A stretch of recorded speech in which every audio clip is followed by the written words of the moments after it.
Olá, olá. Tudo bom, professor? Bom dia, boa tarde, boa noite. A gente aqui vai apresentar o nosso trabalho e nossas implementações. Nosso problema aqui, novamente, trazendo o problema para o senhor, o problema do caixeiro viajante. Tá? E nós sabemos que o problema do caixeiro viajante ele é complexo para resolver, porém, nós temos soluções.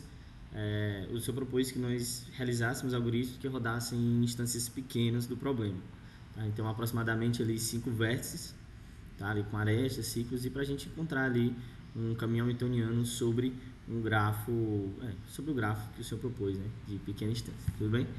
Nós temos aqui uma pequena agenda que nós vamos falar para o senhor, que é basicamente o seguinte: a gente vai nos apresentar nosso modelo de dados utilizado para cada problema, né?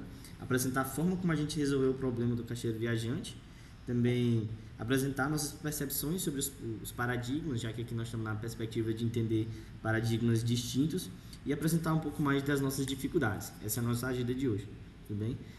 Me chamo Aguiar, o professor já me conhece, tá? Sou discente CC, faço a cadeira com o professor, e esse é o Lucas. O Lucas vai se apresentar. Bom dia, boa tarde, professor, boa noite. O meu nome é Lucas, também sou de CC. Aí vamos dar continuidade aí na apresentação do trabalho. Tá, tudo bem. Olha, eu posso começar apresentando o modelo de dados. Tudo bem? Deixa eu apresentar a minha tela rapidão. Enquanto isso, o Lucas vai preparando o dele, que aí a gente já fica preparado, né? No trabalho a gente resolveu dividir, cada um ia implementar um paradigma. Eu fiquei com PO, o Aguiar ficou com o imperativo e o funcional. Funciona. Isso. Exatamente, a gente dividiu dessa maneira, tudo bem? Professor, sobre a estrutura de dados, né? Em si, nós temos que, enfim, para manipular estruturas, é muito bom que a gente desenvolva elas. Com relação às estruturas, eu defini aqui, geralmente, o vértice, a aresta, tudo bem? Eu defini também um cara chamado elemento, que ele vai ser composto por... O elemento ele vai ter um tipo e dentro dele eu vou ter sempre um dado. Esse dado pode ser tanto vértice quanto uma aresta, tudo bem? Eu utilizei um recurso do C chamado union, tudo bem? Aí eu também defini uma lista, lembrando que para esse tipo de dado, lista, eu tive que fazer todas as operações para ele, né? E também o mesmo acontece para vértice, tá? Ou para grafo. Também grafo aqui é uma lista de vértices e uma lista de arestas, tal qual, muito semelhante às definições do que nós entendemos, né? Geralmente como grafos. Para a nossa solução, né? Para a solução em Haskell, o modelo não foge tanto do que a gente idealiza, né? Geralmente a gente tem ali dados, eu defini os vértices, defini as arestas também e defini o modelo de dados conhecido também, como eu defini aqui de grafo, ok? Agora o Luquinha vai apresentar dele. Vou minimizar aqui.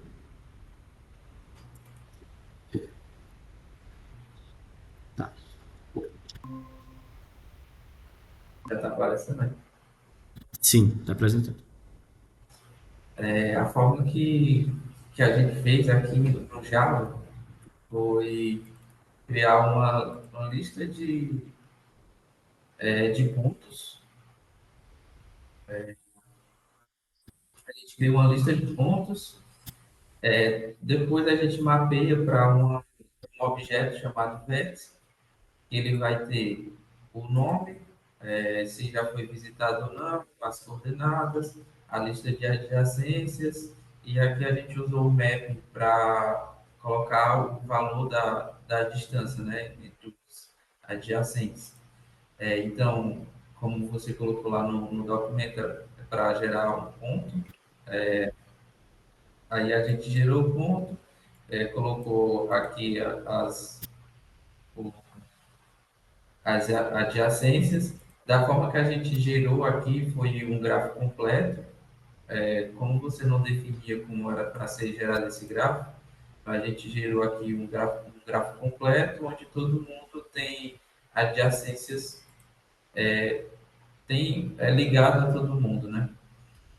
Para resolver, a gente usou a busca em largura, onde a gente verifica se o vértice não foi visitado e se ele é a menor distância entre os adjacentes. Depois disso, a gente coloca numa fila, numa, numa lista aqui e retorna para o usuário, né? A melhor, a melhor forma que a gente, o melhor caminho que a gente encontrou.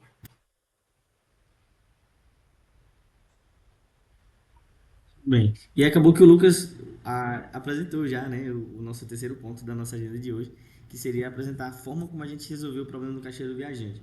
Pelo que o Lucas colocou, né, ele criou, ele não, né, nós criamos o grafo completo com 5 elementos, né, a instância de 5 elementos, e ele realizou a busca em profundidade.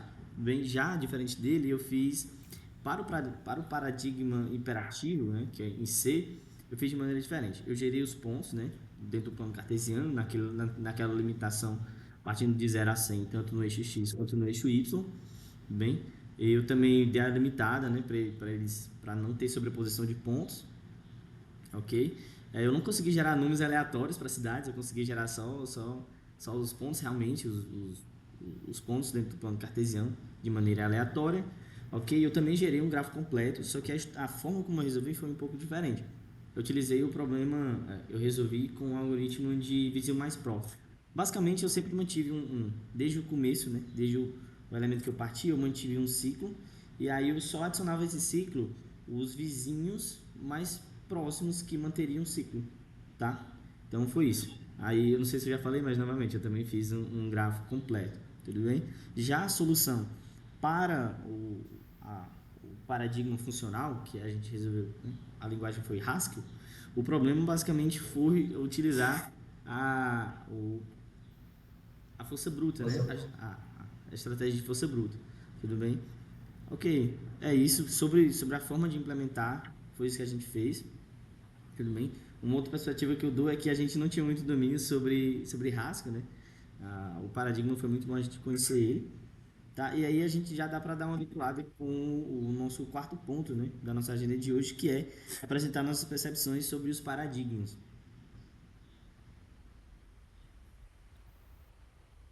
Pode falar.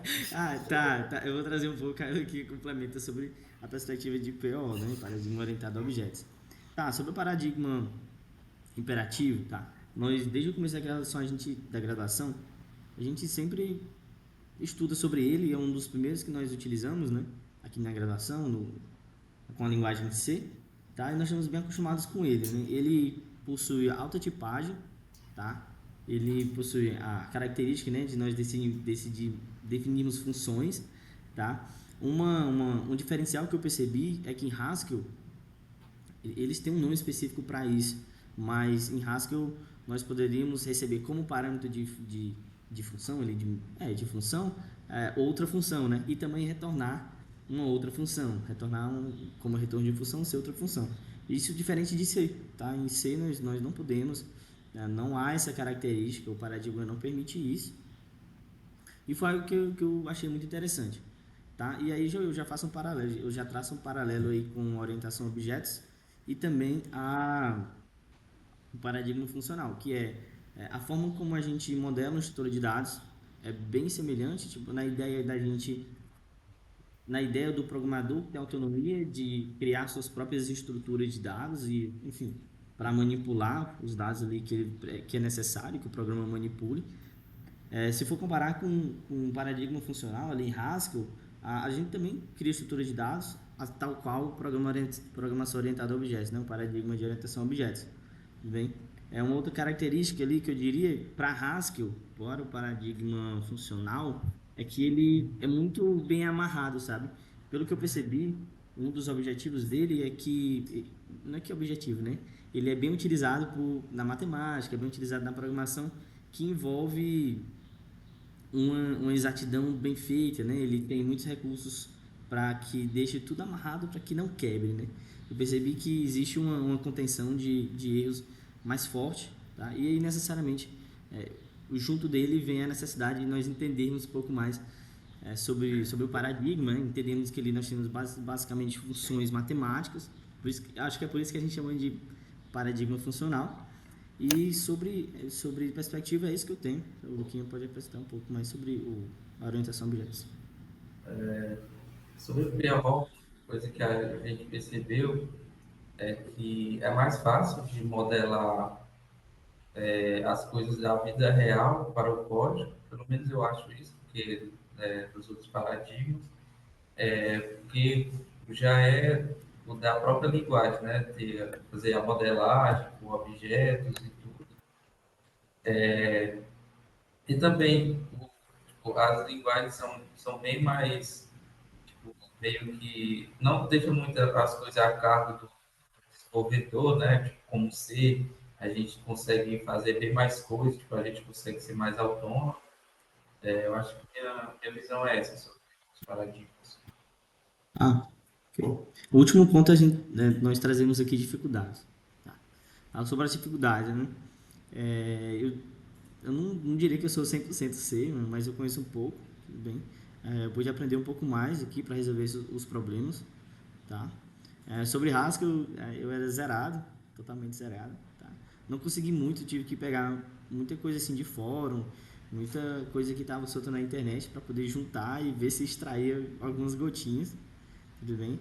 E é isso, tá? Sobre isso a minha percepção é essa, a gente sempre tem um cuidado para manipular a memória ali, né? Já que pelo menos não, eu não diria na visão do paradigma, mas na visão da linguagem, se dá uma autonomia e uma responsabilidade pro desenvolvedor, né? Que é ter a responsabilidade sobre a memória, sobre a manipulação da memória, que é através de ponteiros, né? Que é o calcanhar de Aquiles de muitos desenvolvedores. Ok? É isso, essas foram minhas dificuldades. Eu também tive dificuldade em pensar como eu resolveria o problema do caixa do viajante para cada paradigma, né? Tipo, eu achei que no começo estava certo, aí depois eu fui mudando as soluções e vi algoritmos mais complexos de programação dinâmica, só que eu não consegui implementar. Aí acabou que eu consegui implementar nessas duas maneiras em C e em Haskell. Ok? E aí, Luque? Acho que acho que essa nossa maior dificuldade foi modelar o gráfico nas linguagens, né? Porque hoje já existe bastante algoritmo que a gente poderia resolver, alguns bastante complexos, e como o Aguiar falou, né, a gente não conseguiu implementar na linguagem, mas eu acho que o maior problema foi a modelagem em si do problema para a gente resolver. Isso aí. Aí, só para concluir, tá? O problema do ciclo hamiltoniano, ele é um problema muito legal de ser aprendido. Quando você entende a complexidade dele e por que que, à medida que a instância aumenta, vai ficando mais complexo de resolver, né? Em tempo hábil, né? Em tempo ali polinomial. É muito legal entender que essa perspectiva de programador não é só para criar soluções do cotidiano, né?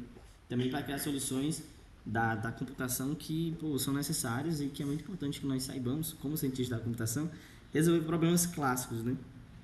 É isso, tudo bem?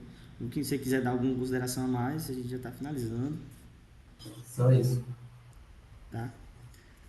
É isso, professor. Muito obrigado, tá? Tchau, tchau. Valeu.